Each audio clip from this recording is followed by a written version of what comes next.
Well, we will go ahead and get started. We'd like to welcome kind of the local legend here, Josh Teater, to the Barbasol Championship. Josh, thanks for joining us for a few minutes. Obviously, we've gotten a lot of requests to hear from you. You're making your 5th start in the Barbasol and coming off top 15 finishes in both your last starts.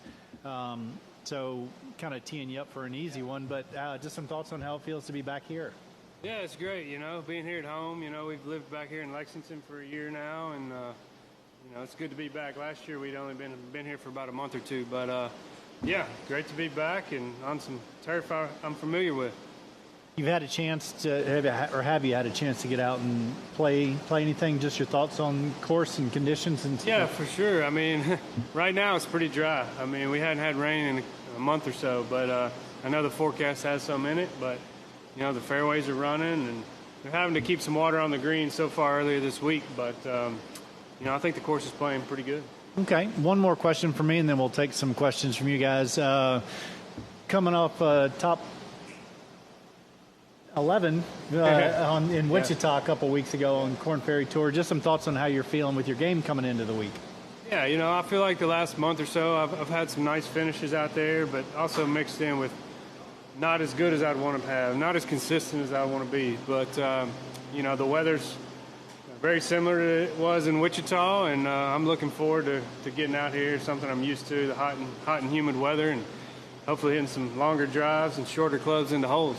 Okay. All right. Well, with that, we'll take a few questions. We got microphones passed around, so just raise your hand and we'll get you the microphone.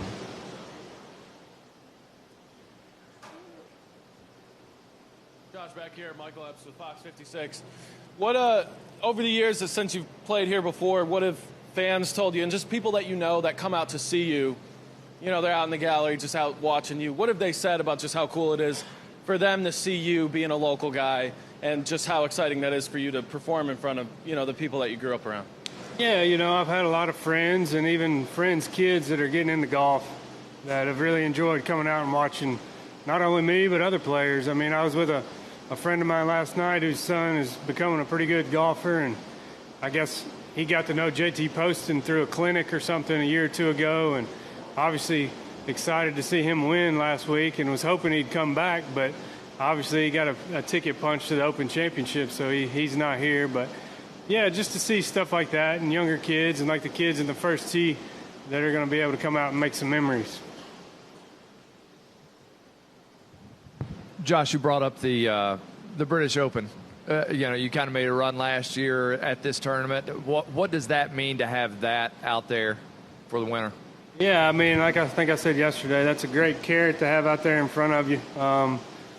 Obviously all of us here would like to go play St. Andrews, especially. I've played in one of those at Muirfield, but I think St. Andrews would be even more special. But you just got to attack it like you do any other week, and be ready to go on Monday or on Thursday when you get that first tee shot. And have you heard other golfers kind of bring it different than the last couple of years with this tournament, with that being there? I haven't heard a whole lot because I've been on the Korn Ferry Tour, and I haven't been around a lot of these guys, to be honest. But I'm sure that there's most of us are thinking about it for sure.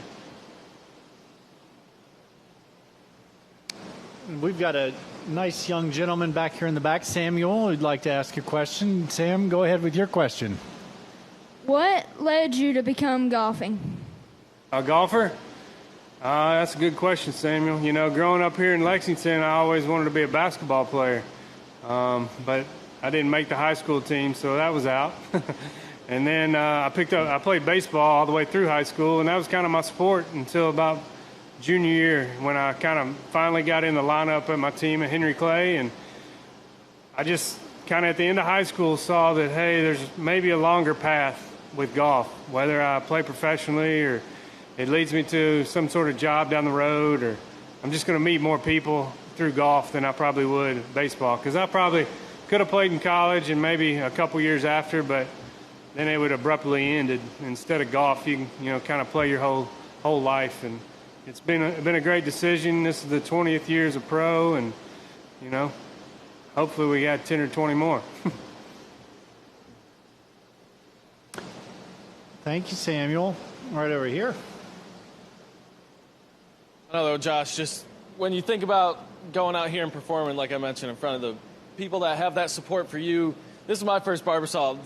Does the fans get a little bit louder for you? Do those cheers get a little bit louder for you than maybe some of the others? Just how exciting is that for you to see? Yeah, you know, it's always great to hear, you know, some familiar voices or yells out there that, you know, I've back 6 or 8 years ago in Vegas, we had 15 or 20 of my friends and family out there, and they got a little rowdy when making some birdies. So, you know, to hear those screams and yells and Turtle Man yells, maybe, if any of y'all from around here are familiar with the Turtle Man. But, yeah, we're going to have some fun, and hopefully I can put up a lot of birdies for them.